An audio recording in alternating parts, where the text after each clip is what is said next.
As long as you rely on your positive thoughts for a sense of well-being, for a sense of identity, then when those positive thoughts inevitably turn into negative thoughts, as this play of mind goes on in ups and downs, so when those positive thoughts turn into negative thoughts, you will suffer. This process, and I've done my best to emphasize it many times before, is not about turning your negative thoughts into positive thoughts, or being free of negative thoughts either, or being free of the negativity, or resisting the sort of the negative side of life. Actually, in that resistance, there lies your suffering, because you create a barrier in the middle of life. This side I prefer, this side I don't want. I want to avoid at all costs. And as I said, the play of the temporary, the play of mind, the play of world, life, you will go through these natural ups and downs, positives, negatives, good and bad. And so long as this line exists and it is believed in and subscribed to and given significance to, then half of life we will enjoy, and the other half we will suffer miserably, just wanting to get over to this side. So in today's video, I want to help you clearly see the uselessness of clinging on to thoughts and emotions and even circumstances for peace, for fulfillment, for true happiness. See, even right now, I want you to directly look into your experience, right? The things that I say through these videos can very easily, if you're genuinely looking into your experience right now, not referencing anything you've heard in the past, these things that we speak of on this channel, they can be directly confirmed through consistent inquiry and looking within. So that is exactly the approach that I want you to take it with. I don't want you to accept what I'm saying, but I don't want you to reject it right away either, if it hasn't agreed with your experience yet. I actually want you to become a clear slate and to look directly into your experience right now and continuing to practice if these teachings resonate with you, to see if this is the case. Confirm the teaching in your direct experience. That is what truly fades away all the doubt. But look into your experience right now and just check in with maybe what thoughts are arising. Maybe it's just interpretations about me, or what is being said in the video, or about what you're eating for lunch later. Just check in with your own mind, right? What's going on? Just check in with your feelings. How do you feel in the body today? Maybe there's certain emotion there, or maybe there's certain sensations that now that you're looking into your body, now they become more, the awareness of them has arisen. And I want you to see how the current thoughts you're having and the current emotions and sensations that are present, in literally about an hour time, they will be completely different. And then 5 hours, completely different. Tomorrow, completely different. And you can you can reflect on your past experience for this understanding. These thoughts and emotions, always just changing. Some days you just wake up not really feeling too good, the vibe's not great. And you do your best throughout the day, but just, some things it just doesn't feel right. And then you just take it for granted and call that a bad day. Maybe you go further dwelling into the negativity.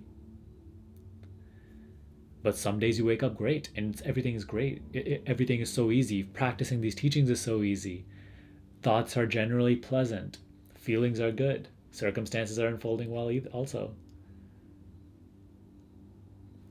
Notice how a large part of what you think, right, the thoughts that are just arising, and how you feel isn't fully in your control.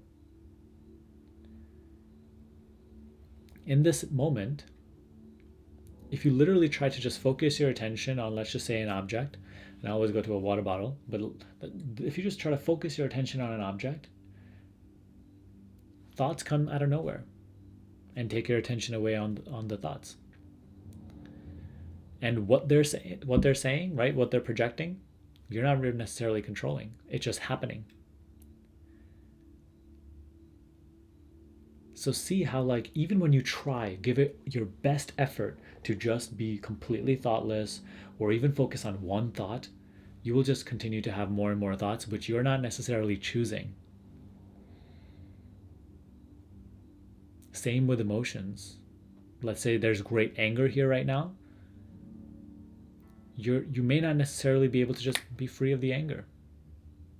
Or if there's pain here right now, even if you're processing it properly, right, through acceptance and everything, still the emotion is going to be here for however long it's going to be here. That part of the process is not under your control. So see that these thoughts, these emotions, and obviously circumstances, I don't even have to show you examples for how circumstances are always changing, right? Thoughts, emotions, and circumstances are constantly in flux, constantly in change. Always, they seem so like real and solid and like rigid when they're here. And soon, they're completely different. And so as long as you rely on your thoughts and emotions and circumstances for a sense of well-being, you are always in for one hell of a ride. You will always then feel, right? So if your peace is tied to your thoughts, emotions, and circumstances, you will go with the ups and downs of life, which is very natural.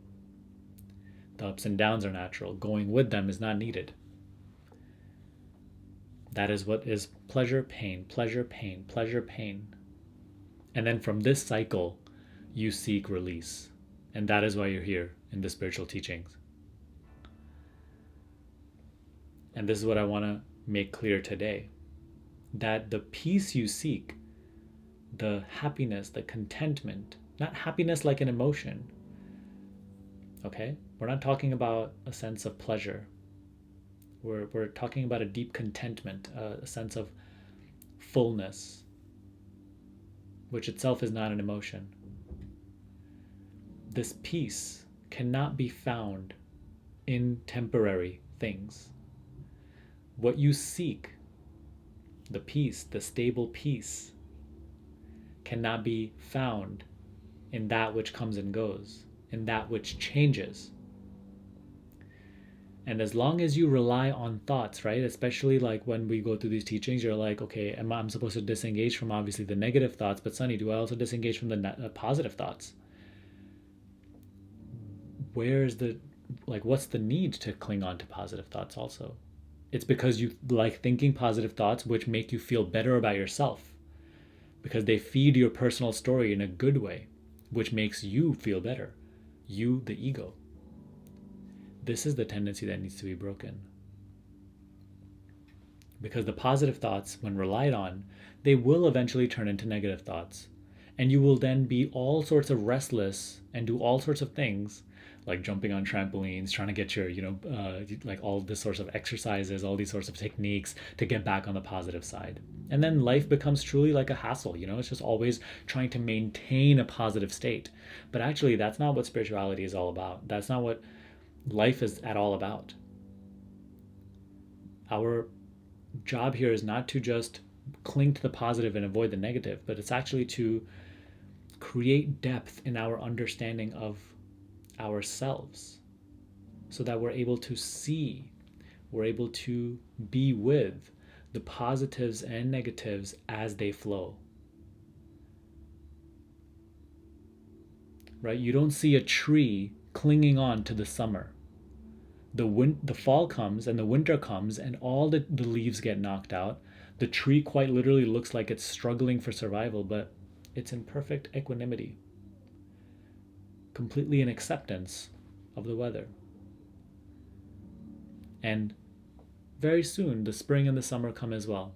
So you see, Look out into nature. Align your own processes with nature. Don't resist the positive or the negative, the up or the down. That is the true lesson. That is the true essence of spirituality, is to create this depth in your understanding of what you are. That from that deeper place which is utter stillness, you are able to perceive all this changing stuff, yet you do not forget your own inner stillness. That you can be within the noise, yet still what you truly know is silence. You never lose touch with it. You never identify with the noise. That you know yourself as the silence, not something that you're also holding on to.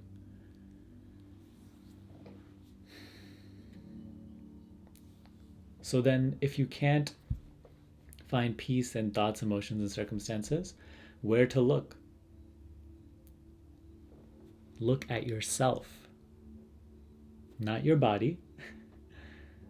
Also, obviously not your thoughts, right? Then what is there to you more than your body, your thoughts, your emotions? This is the answer. This is the investigation. This is self-inquiry. Because what me is seems so continuous, right? And you attach this continuous me with the body and the mind. And you never take a look at how actually the body and the mind are constantly changing. Yet this sense of me remains the same always. Even when I was a 5-year-old child, I was experiencing a different body, a different set of thought, a different world, through that same sense of me, through the same sense of now.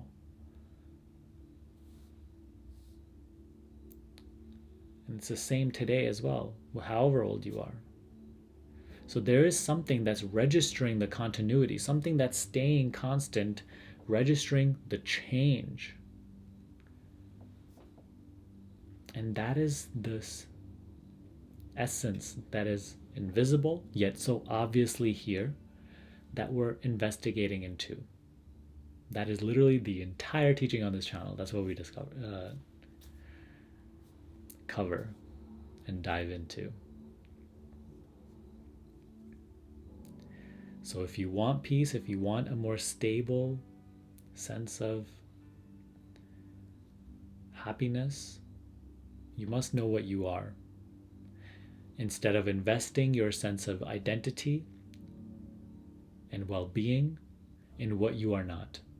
It is because you remain so caught up in what you are not, essentially, that you fail to see your own obvious, changeless, formless nature. So now it's time to turn within, relaxing the attention instead of being outward always onto one thing and the next, to bring the attention inward, to see yourself as you really are, free of all attributes. And here lies your peace. Nowhere else. You cannot find it anywhere, and nobody can give it to you. You must do this on your own.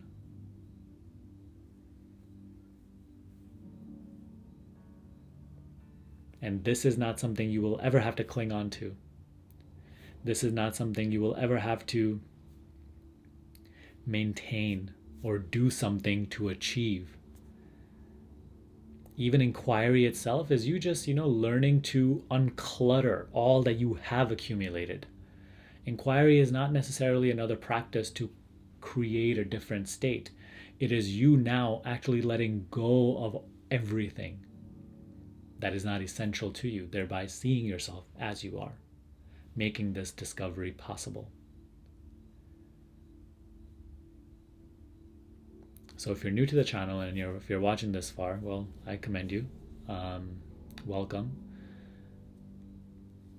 You'll see in the description box below there's a lot of links and resources that will help you with self-inquiry if this is new to you, or even if you've been watching the channel for a while and maybe you just listen to these things but you don't actually practice. Well, I'm here to tell you that there's not enough.